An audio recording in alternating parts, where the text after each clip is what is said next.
할렐루야. 하나님이 함께 하시는 은혜와 평강이 오늘도 믿음으로 주 앞에 나와 예배드리시는 여러분 모두에게 충만하기를 기원합니다. 주님의 성탄을 기다리며 우리는 지금 대강절 두 번째 주일을 맞이했습니다. 누가복음 2장의 말씀을 통해서 주님을 기다립니다 라는 주제로 함께 은혜를 나누겠습니다. 기다린다고 하는 것이 때로는 힘들고 지루할 때가 있습니다.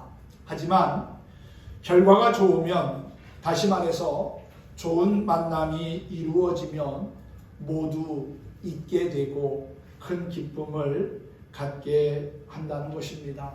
성경에는 기다림을 통해서 구원의 기쁨과 감격을 경험한 선진들의 이야기가 많이 기록되어 있습니다. 주님의 은혜를 기다림이 나에게 복이 되고 기쁨이 됨을 믿으시기 바랍니다. 시편의 말씀 가운데도 보면은 주님의 오심을 기다림이 얼마나 귀한 일인가를 깨닫게 합니다. 시편 130편을 보면은 이런 말씀이 있어요.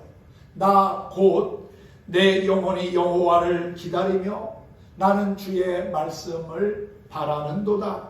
파수꾼이 아침을 기다림보다 내 영혼이 주를 더 기다리나니 참으로 파수꾼의 아침을 기다림보다 더하도다. 이스라엘아, 여호와를 바랄지어다. 여호와께서는 인자심과 또한 풍성한 속량이 있음이라. 그가 이스라엘을 그의 모든 죄악에서 속량하시리로다 그랬습니다. 우리는 이 땅에서 무엇인가를 기다리고 또한 바라면서 살아갑니다. 어릴 때는 빨리 어른이 돼서 운전도 하고 싶고 또 좋은 집에서 가족을 거느리며 살고 싶다는 그러한 꿈에 빨리 자라기를 희망합니다. 학창시절에는 장차 독립된 사회인으로서 살아갈 자신의 미래를 꿈꾸면서 자라가지요. 그리고 청년기가 되면 이상적인 배우자를 만나서 행복한 가정을 이루며 살기를 희망합니다. 그리고 중년이 되어서는 돈과 명예와 출세를 바라면서 살아가지요.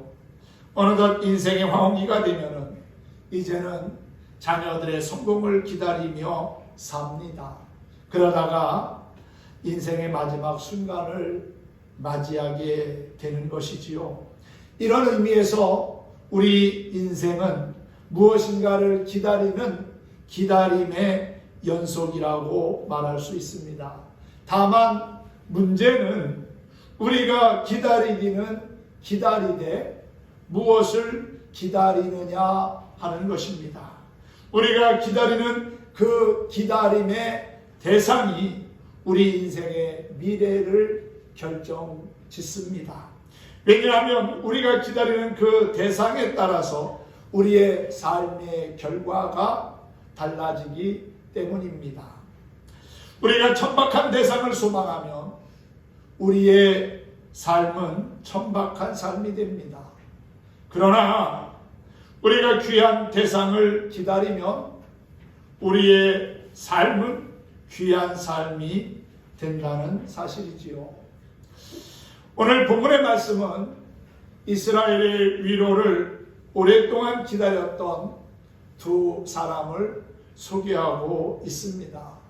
바로 시몬과 안나라는 사람입니다. 이 두 사람에 대한 이야기는 사복음서 가운데 누가복음에만 유일하게 기록되어져 있지요. 25절 말씀을 보면은 시몬을 가리켜서 의롭고 경건하여 이스라엘의 위로를 기다리는 자라고 소개하고 있습니다. 뿐만 아니라 이 시몬은 늘 성령이 함께 하셨던 믿음의 사람이었던 것을 알게 되지요. 25절, 26절, 27절에 계속해서 세 번이나 성령이 그와 함께 하시며 그를 통하여서 역사하시고 있는 것을 말씀하고 있습니다. 25절 끝부분에 보면은 성령이 그 위에 계시더라. 성령께서 시므온과 함께 하셨다는 거겠지요. 또 두 번째 26절은 주의 그리스도를 보기 전에는 죽지 아니하리라 하는 성령의 지시를 받았다고 했습니다.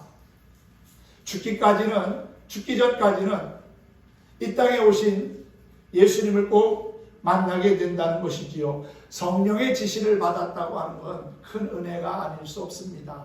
세 번째는 성령의 감동으로 성전에 들어가게 되었고 마침내 그토록 기다렸던 이 땅에 메시아로 오실 아기 예수를 만나는 큰 은혜를 입게 되었다는 것입니다. 성령이 그 위에 함께 계셨고 성령의 지시함을 받고 그리고 또한 성령의 감동을 받아 살아간 시므온의 모습은 오늘날 우리가 어떠한 삶을 살아야 하는지를 대변해주고 있다고 보여집니다. 그가 오랫동안 기다렸던 것은 무엇이었을까요? 바로 이 땅에 메시아로 오신 예수 그리스도십니다. 할렐루야. 예수님은 탄생하신 뒤에 정결 예식을 행하기 위하여 부모님에 의하여서 예루살렘에 오게 됩니다.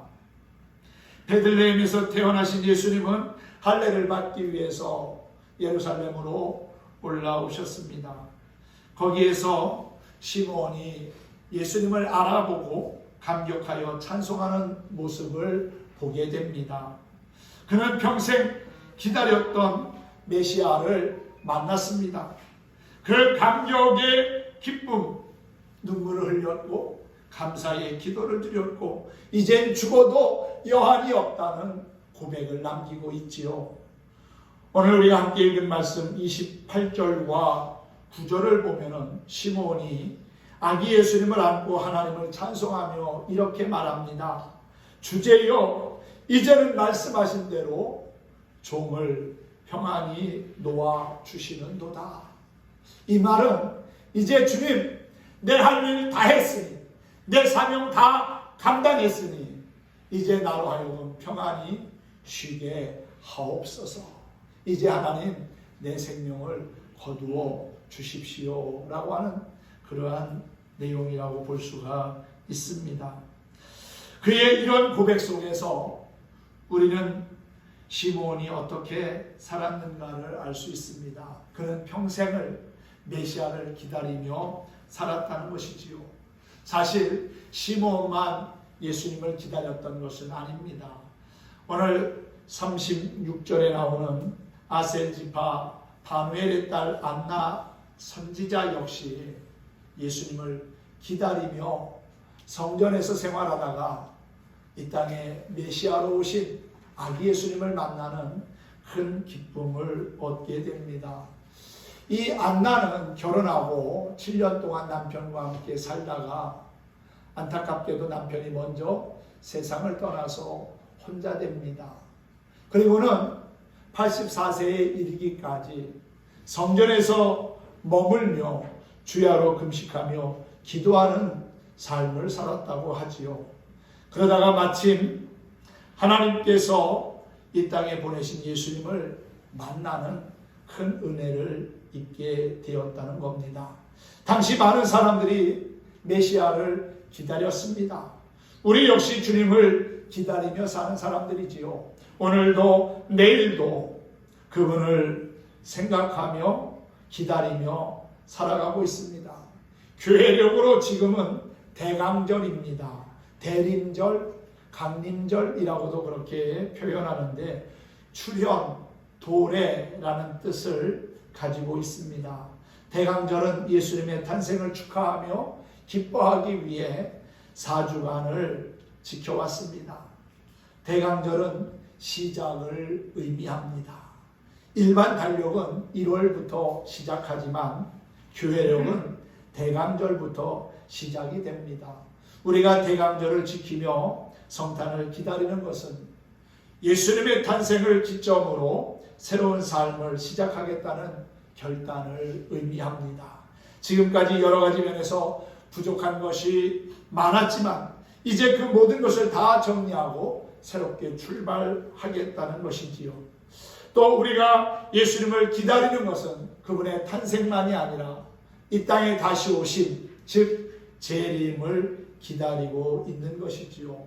이것은 아직까지 실현되지 않은 일입니다. 오늘까지 우리들이 기다리고 있는 거지요. 주님을 향한 기다림의 신앙이 바로 재림의 신앙입니다. 초대교회를 살던 사람들의 믿음이 바로 그것이었습니다. 그들은 주님의 재림을 기다렸습니다. 고난과 핍박 가운데서도 다시 오실 주님을 바라보며 기다리고 인내했다는 것이지요. 우리가 주님의 재림을 기다리는 것은 그저 단순히 하늘만 바라보며 사는 것이 아닙니다. 기다리면서 할 일이 있다고 주님은 우리에게 말씀하셨어요. 그것이 마태복음 25장에 나옵니다. 주님은 마태복음 24장에서 재림에 관한 것을 언급하시면서 25장에 와서는 세 가지의 비유로 재림을 준비하는 성도의 모습은 이러해야 한다는 것을 말씀하셨습니다. 첫 번째 비유는 열 처녀의 비유지요. 우리가 잘 아는 슬기로운 처녀와 미련한 처녀들의 이야기입니다. 미련한 이들은 등만 준비하고 기름을 준비하지 못해서 결국 신랑이 옴을 보지 못했고 함께 기쁨의 잔치에 참여하지 못했습니다. 그런데 등과 기름을 준비하고 깨어 있었던 슬기로운 처녀들은 신랑의 잔치에 함께 참여하는 큰 기쁨을 얻게 되었지요. 그 비유에서 주는 교훈은 깨어 있으라는 겁니다. 영적으로 잠들지 말고 깨어 있는 자가 되라는 거지요. 두 번째 비유는 달란트 비유입니다. 달란트 비유가 우리에게 주는 교훈은 맡은 일에 충성하라는 겁니다. 우리 주님 언제 다시 오실지는 모르지만 사는 날 동안 충성된 하나님의 일꾼의 모습을 잃지 말라는 것이지요. 세 번째는 양과 염소의 비유입니다. 양과 염소의 비유를 통해서는 섬기고 봉사하는 삶을 사는 것이 주님을 기다리는 성도의 모습이라는 것을 말씀하고 있습니다. 이것이 바로 주님의 재림을 기다리며 사는 자들의 모습이라는 거지요. 깨어 있어야 하고 충성하며 섬기고 봉사해야 하는 것입니다. 이런 모습으로 성실하게 살면서 이 땅에 다시 오실 주님을 기다리자는 겁니다. 그러다가 주님이 오실 때 맞이하면 되는 거고요. 혹시 우리 시대에 오지 않더라도 이렇게 살다가 주님 앞에 가면 되는 겁니다. 대강절에는 위로가 있습니다.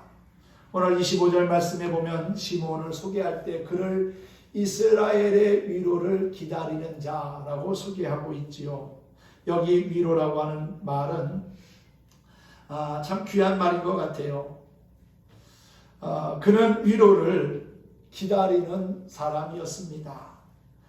그 개인의 삶은 물론이고 이스라엘 공동체에 임하는 위로를 기다리며 살았다는 것이지요. 당시 이스라엘은 로마의 지배 아래에 있었습니다. 자유를 빼앗기고 삶이 늘 착취를 당하여 힘들고 괴로운 삶을 살았습니다. 그러니 무슨 꿈이 있고 무슨 희망이 있겠습니까? 그들에게 정말 필요한 것은 위로입니다. 살아가면서 누군가로부터 위로를 받을 때 힘을 얻고 용기를 얻은 적이 있었을 겁니다. 큰 슬픔을 당할 때, 장례를 당할 때 누군가가 와서 조용히 손 한번 잡아주는 것이 큰 힘이 되고 위로가 되는 경우가 있습니다. 지난 주만 해도 저희 지방에 목사님 2가정의 추상이 났고 또 함께 동역하고 있는 강화 북지방 감사님 또 빈부께서 돌아가셔가지고 장례식장에 다녀오면서 그분들을 이렇게 위로하고 왔는데 그 위로가 제 마음에도 평안함이 있고 또 그분들에게도 힘이 되었을 거라고 여겨집니다. 별거 아닌 것 같아도 말 한마디의 위로가, 또 손 한번 잡아주는 그 위로가 용기를 갖게 하고 다시금 살아갈 희망을 준다는 것입니다. 그런데 전능하신 하나님, 세상 우주 만물을 창조하신 하나님의 위로를 받는다면 얼마나 큰 힘과 용기를 얻을 수 있겠습니까? 사랑하는 성도 여러분, 하나님의 위로가 임하면 살아갈 힘이 생기고 용기가 생기게 될 줄로 믿습니다. 그렇게 시므온은 이스라엘 공동체의 위로를 기다리다가 이 땅에 오신 예수님을 만나게 된 겁니다. 그리고 큰 위로를 받았습니다. 위로가 임하자 한순간 그동안 힘들고 어려웠던 삶이 눈 녹듯이 사라지는 것을 경험했습니다. 그의 영혼 깊은 곳에서 주체할 수 없는 감격의 눈물로 하나님을 찬송하며 마음껏 감사하며 기도했던 것이지요. 29절 말씀에 보면 주제요, 이제는 말씀하신 대로 종을 평안히 놓아 주시는도다. 이제 종을 평안히 가게 하옵소서라는 그러한 기도였습니다. 우리가 믿는 하나님, 물론 평화의 하나님, 자비의 하나님, 사랑의 하나님이시기도 하지만 우리를 위로하시는 정말 좋으신 나의 하나님이십니다. 할렐루야. 하나님은 이사야 선지자를 통해서 이렇게 말씀하셨습니다. 이사야서 40장에 보면은 너희는 위로하라, 내 백성을 위로하라. 너희는 예루살렘의 마음에 닿도록 말하며 그것에게 외치라. 그 노예의 때가 끝났고 그 죄악이 사함을 받았느니라. 할렐루야. 하나님은 특히 환난과 어려움 때에 위로하시는 분입니다. 지금 우리가 사는 시대는 많은 위로가 필요한 시대인 것 같습니다. 싸움과 다툼, 분쟁, 전쟁이 끊이지 않는 세상을 살아가고 있습니다. 영도의 쓰레기 매립장에 들어온다고 해서 많은 사람들이 걱정하고 또 염려하는 가운데 있습니다. 옹진 군수는 지난 12월 1일 날 시청 앞에 작은 천막을 쳐놓고 단식하며 그것을 어떻게라도 막아보려고 애를 쓰고 있습니다. 지난 수요일 날 아침에 새벽 기도하면서 군수님에 대한 생각이 나서 위로하고자 제가 다녀왔습니다. 가서 기도해주고 또 성경도 읽어주고 그리고 하나님의 말씀으로 힘과 용기를 가지라고 그렇게 위로하고 왔습니다. 아마도 많은 분들이 가서 격려하면서 힘내라고, 잘 이겨나가시라고, 우리가 끝까지 싸워서 영도의 쓰레기 매립장 들어오는 것을 막아보자고 이야기했을 겁니다. 그런데 정말 중요한 것은 하나님이 주시는 지혜를 가지고 바르게 군정을 이끌고 또한 이 지역을 바로 세워나가는 일을 해야 하는데 하나님이 함께 하시고 도와주셔야만 한다는 거지요. 그래서 하나님 말씀인 성경을 그분에게 들려주면서 제가 그렇게 말했습니다. 이 하나님의 말씀인 성경이 주시는 말씀을 귀담아 듣고 여기서 지혜를 얻어서 이 어려운 난관을 잘 이겨나가시기 바랍니다. 그렇게 손붙잡고 기도해주고 왔는데 나름대로 위로가 되었으리라고 생각이 됩니다. 물론 하나님께서도 함께 하시면서 위로해 주시고 또 좋은 결과가 있게 하실 거라고 믿습니다. 또한 지금 우리는 코로나 바이러스 때문에 많은 어려움과 일상의 불편함을 가지고 살아갑니다. 날씨가 추워지면서 코로나 바이러스가 더 확산되는 그러한 상황에 있습니다. 이 코로나 바이러스의 위협과 공포 앞에서 떨고 있는 이들에게도 감염된 사람에게도 병원에 입원한 사람들에게도 위로가 필요하겠지요. 질병과 사고로 힘든 시간을 보내고 있는 분들에게도 위로가 필요합니다. 서로에게 위로가 되면 좋겠습니다. 남편과 아내에게, 부모와 자녀에게 위로를 주고 격려하며 사랑하는 것을 하나님은 결코 가볍게 보지 않으실 겁니다. 상대방의 단점과 약점을 끄집어내서 지적하고 책망하고 정죄하는 것은 아닙니다.